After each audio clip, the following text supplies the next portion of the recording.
এই মুহূর্তে সবচেয়ে বড় খবর, আপনারা দেখছেন টিভি সকাল ইউটিউব চ্যানেল।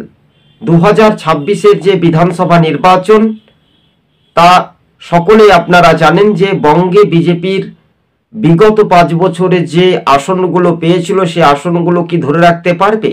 আমাদের এই যে জনমত সমীক্ষা, সেই জনমত সমীক্ষাতে ভারতীয় জনতা পার্টি কয়টি আসনে এগিয়ে থাকতে পারে, তৃণমূল কংগ্রেস কয়টি আসনে এগিয়ে থাকতে পারে, অন্যদিকে বাম কংগ্রেস বা এসএফ বা অন্যান্য রাজনৈতিক দলগুলো।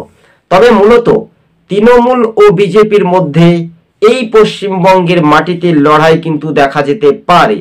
বিজেপির বিরোধী দলনেতা শুভেন্দু অধিকারী বলেছেন যে হিন্দু ধর্মের ভোট পুরোপুরি বিজেপির দিকে যদি আসে, টাউন শহর পৌরসভা এলাকাতে একটা বড় মাপের ফ্যাক্টর হতে পারে ভারতীয় জনতা পার্টি। তা কিন্তু এক প্রকার স্পষ্ট হয়ে গেল।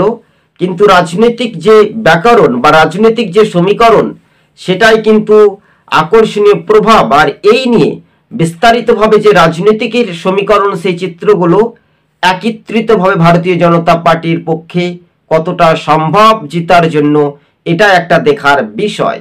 কেননা জেলায় জেলায় প্রত্যেক রাজনৈতিক মহল আমরা ধরে নিচ্ছি যে বিজেপি যদি 148টি আসন যদি গণ্ডি ছড়িয়ে পার করে, তাহলে কিন্তু ভারতীয় জনতা পার্টি ক্ষমতায় কি আসতে পারবে এই পশ্চিমবঙ্গের মাটিতে?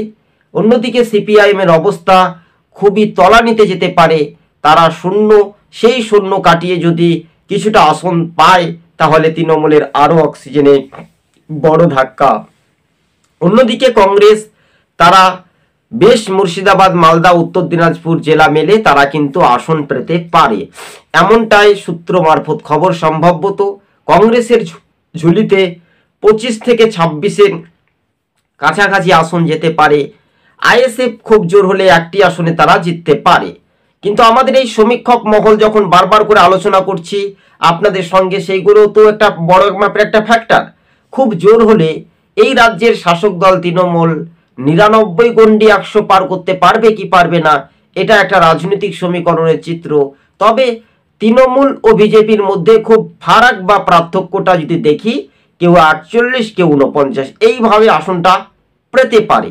দর্শক বন্ধুগণ, টিভি সকাল ইউটিউব চ্যানেলটি ভালো লাগলে প্রথম থেকে শেষ পর্যন্ত দেখবেন। চ্যানেলে নতুন হলে অবশ্যই সাবস্ক্রাইব করে সঙ্গে থাকবেন।